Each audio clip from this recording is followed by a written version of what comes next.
Siyempre bababa tayo dito sa ano, bundok.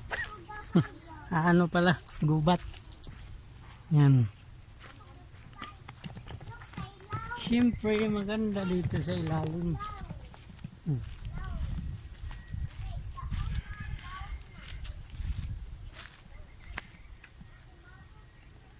Maliwan, maano dito, tahimik, medyo ano, pag ikaw na mag-isa medyo ano ka talaga, makatatakot ka dito kasi sobrang tahimik dito mga kabungot. So ikot tayo ulit dito sa unahan. Yan o, kita nyo yan dyan, ito yung ano yan dyan, ano na yan dyan, dagat. Nasa tabi lang kasi ito ng dagat, yung Parula. Kaya maganda dito tambayan ng mga tao. Marami rin dito nagdidate araw-araw, gabi-gabi, linggo-linggo, buwan-buwan, taon-taon. Yan o. Minsan pag ano gabi, dami talagang ano dito, nagtatago sa dilim kasi marami kababalaghan dito na nangyayari gabi-gabi basta magsasama yung babae at lalaki. Diba? O yan, dito may upuan dito. Ito yung upuan ng nagdidate dito. Ito yung medyo dyan nakaupo o minsan nakahiga. Yan o. Sakto lang pag nakahiga silang dalawa dyan. O. Tapos yung iba yung naninilip dyan, sila akyat dyan. Yan sila nakapatong. Dyan sila magmasid kung anong ginagawa ng mga nagdi-date dito. So yan, yung aso namin, yung aso nila pala, hindi na pala yan amin. Yan, sumusunod pa rin. At saka itong mga bunga na to, maiwan ko kung makain ba to.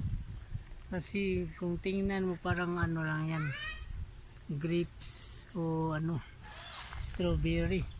Kaya hindi ko alam kung makain ba yan at anong klaseng ano bunga to. Pero iwan ko kung makain ba to.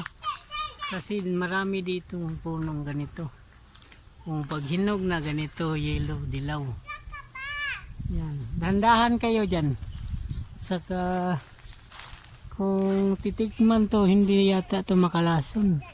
Kasi ubunga naman to ng kahoy. Hindi naman siya makalalason tingnan.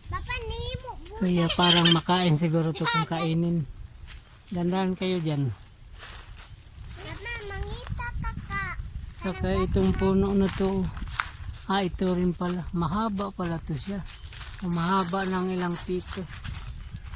So kahit ganito ako, parang ako lang mag-isa pero marami kami dito. Mga chikiting yan. Ito pa oh. Yan. So kunin mo yan. Paano? So ikot ulit tayo dito mga kabungot. Para alam niya yung lugar dito sa Parula. Sa Cebu to. Sa Liloan.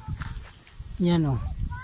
At saka marami ditong mga iba-ibang klase ng ibon at saka halaman o. Medyo mainit ngayon kasi anong oras na ngayon? Mga 11 yata ng umaga. Medyo mainit lalo na alas 12 hanggang alas 3. Sobrang init dito sa Pilipinas. O kahit sulok ng mundo, iwan ko. Basta sa Pilipinas nga ang init sobra. Yan o. So babalik na tayo mga kabungot sa pinang ano namin, lapagan ng ano namin tent. Kasi doon kami magpahinga. Dito mainit kasi o. Kaya doon kami sa ano Parula o. Sa taas. Diba ang haba, ilang feet yan yata. Hindi ko alam ilang feet yan, tsansyahin ko lang. 5 mga 20 plus 20 mahigit na feet ito mga kabungot o 30 feet mahaba.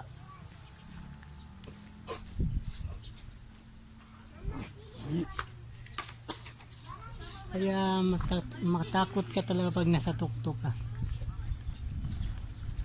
Yan sila. So dito kami masyadong malamig dito. Yes! Ay, ang baka. Slide ko. Grabe ba? Dikit. Woo! Nakainit. Hindi ko makuha.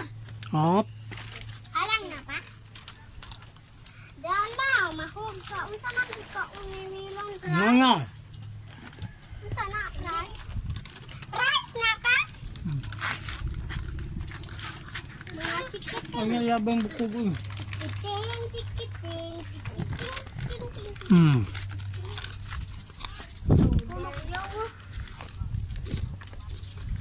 Yan sila. Ako ito, kumakain ako ng Din.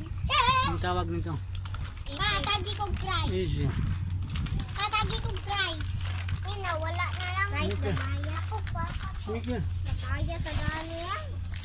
Na. Karang. Napa. Yay. Napa. Ako na ni Pirmi. Uy, Anita. Maring kang kratos soup. Anita, wala lang ang price mo. Nadako kayo. Labing init ba? Tapo kang basura, te. Wala na yan. Shout out pala MHF sa kapam ko. Taga. Sa gustong pumunta dito sa Parola, dito lang ito na natatagpuan sa Nakoy Niluan, Cebu, price. Kakatarman. Napapagdra. Ilang sila, maugaw na na. At saka ito si anong pangalan ko? May magandang ilag. Pero nagbibigo na rin to sa susunod. Hindi ko alam pangalan. Pa, pakita ako. Kaon ko? Hop! Gina, trapo. Trapo dali. Tanga, susunod. So ano na, mga kabungot, hanggang dito na lang yata pa si medyo mahaba-haba na tong video. Kaya hanggang dito na lang yung paglalakbay namin dito sa Parola, sa Niluan, sa Katarman. Kaya bye-bye. Very hot! Very hot! Very hot! Bye-bye mga kabungot. Saan ba